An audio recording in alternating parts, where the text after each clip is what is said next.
Hey guys, welcome back with another Remnant from the Ashes video, and right now I'm going to be showcasing the Guardian's Ring and how to get it for practically free.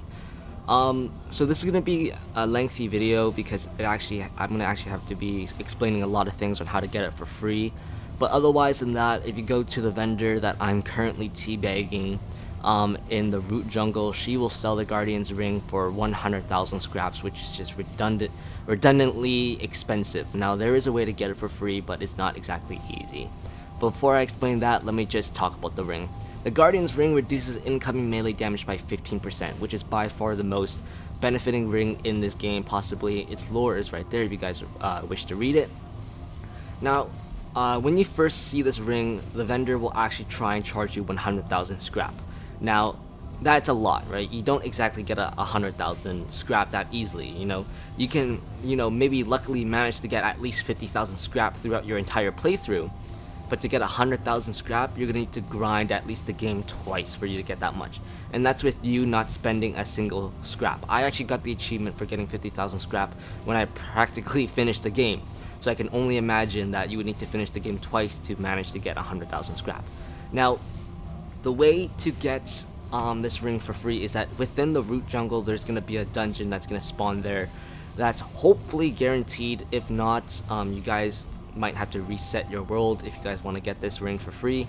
But essentially, you're gonna have to get a key called the Strange Curio. Now, I'm not showing it right now because this is actually background footage where now it's just recording passively with my friends. But you're gonna have to get something called the Strange Curio. Now, there are two ways to get this. You can get this from either right when you first meet her. When you first meet this vendor, the Strange Curio could potentially be spawned right next to her, and it's just actually super hilarious because it just makes your life easier. If you have got the Strange Curio and you manage to find it right next to her, then that's it. That's easy, right? Let's just wait for the next part.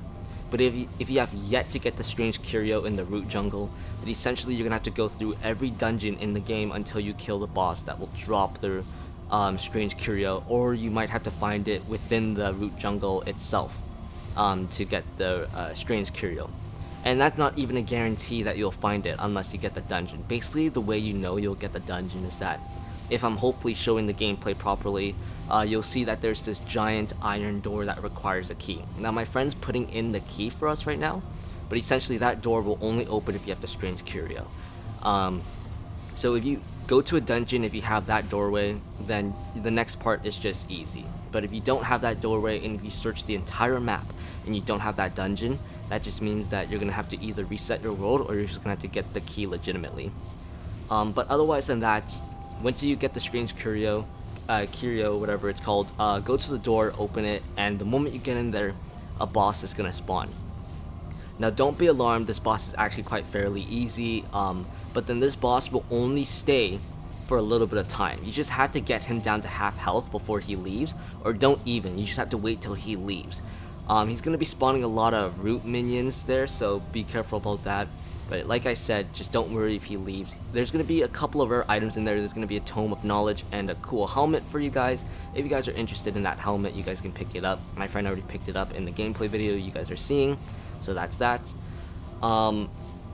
Or hopefully he did pick it up in the gameplay video.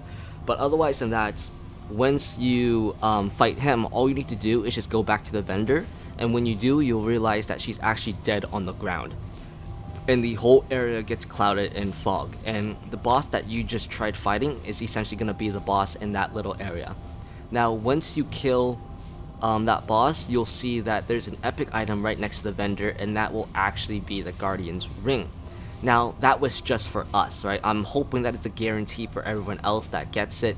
But otherwise than that, she might drop her other items, but I'm hoping it's the Guardian's Ring, and that is just the chance of being able to get the Guardian's Ring. So even if it's not guaranteed, that is a way that you can potentially get it if you are willing to grind. But like I said, hopefully it is a guarantee that she drops the Guardian's Ring.